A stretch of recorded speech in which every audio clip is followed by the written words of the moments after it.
বাংলাদেশের জাতীয় কবি কাজী নজরুল ইসলাম ছিলেন বহুমাত্রিক প্রতিভার অধিকারী। ভারতে, বিশেষ করে কলকাতায় যখন সবাক চলচ্চিত্র নির্মাণ শুরু হলো, তখন কাজী নজরুল ইসলামই বা পিছিয়ে থাকবেন কেন? তিনিও চলচ্চিত্র নির্মাণে সম্পৃক্ত হলেন। উল্লেখ করার বিষয় যে কবি কাজী নজরুল ইসলামের আগে চলচ্চিত্র নির্মাণে আর কোনো মুসলিম পরিচালকের কথা জানা যায়নি। কাজেই কাজী নজরুল ইসলামই ছিলেন বাঙালি মুসলমানদের মাঝে প্রথম চলচ্চিত্র পরিচালক। 1934 সাল থেকে 1942 সালে তিনি অসুস্থ হবার পূর্ব পর্যন্ত সর্বমোট 8টি চলচ্চিত্রের কথা জানা যায়। তিনি এই চলচ্চিত্রগুলোর নির্মাণ কাজের সাথে নানাভাবে সম্পৃক্ত ছিলেন। কাজী নজরুল ইসলাম পরিচালিত প্রথম চলচ্চিত্রের নাম ধ্রুব। এই চলচ্চিত্রের পরিচালক ছিলেন দুজন, একজন কাজী নজরুল ইসলাম, অন্যজন সত্যেন্দ্রনাথ দে। এই চলচ্চিত্রের কাহিনীকার ছিলেন গিরিশচন্দ্র ঘোষ। ধ্রুব চলচ্চিত্রের জন্য তিনি গান রচনা করেন এবং সুরারোপ করেন। তার কথা ও সুরে সেই চলচ্চিত্রে গান গেয়েছিলেন সে যুগের বিখ্যাত সঙ্গীতশিল্পী আঙ্গুরবালা। ধ্রুব চলচ্চিত্র পরিচালনা, গান রচনা এবং সঙ্গীত পরিচালনার পাশাপাশি তিনি নারদ চরিত্রে অভিনয় করে সাড়া জাগিয়েছিলেন। পৌরাণিক কাহিনীর এই চলচ্চিত্রে তিনি নারদের ভূমিকায় অভিনয় করেছিলেন একদম কেতাদুরস্ত পোশাকে, ক্লিন শেভ, গায়ে সিল্কের পাঞ্জাবি, তার উপর লম্বা ভূতের মালা। গেট আপ দেখে সমালোচনার মুখোমুখি হয়েছিলেন তিনি, কারণ তিনি নারদের চিরাচরিত জটাধারী, শস্যমণ্ডিত চেহারা, উস্কো খুস্কো মাথার চুল ও শরীরে ছেঁড়া নোংরা পোশাক তিনি পরিহার করেছিলেন। এই চলচ্চিত্রে তিনি একটি গানেও কণ্ঠ দিয়েছিলেন। ধ্রুব চলচ্চিত্রটি প্রযোজনা করেছিল পায়োনিয়ার ফিল্মস কোম্পানি।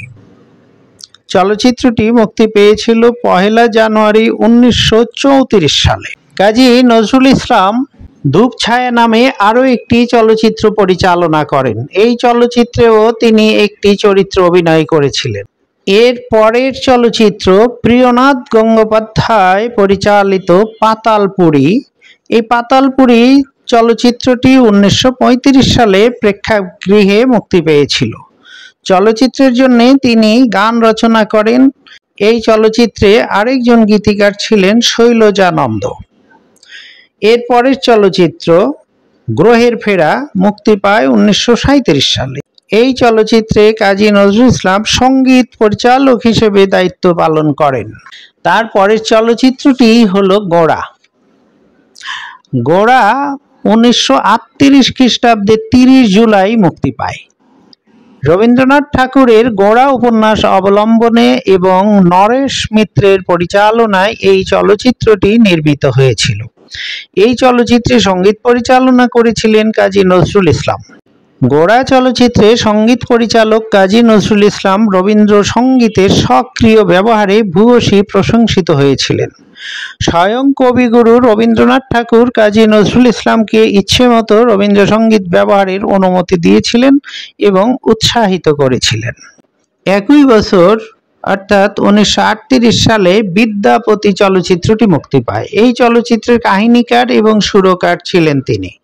এর পরের যে চলচ্চিত্রটি, সেই চলচ্চিত্রের গান সাড়া জাগিয়েছিল।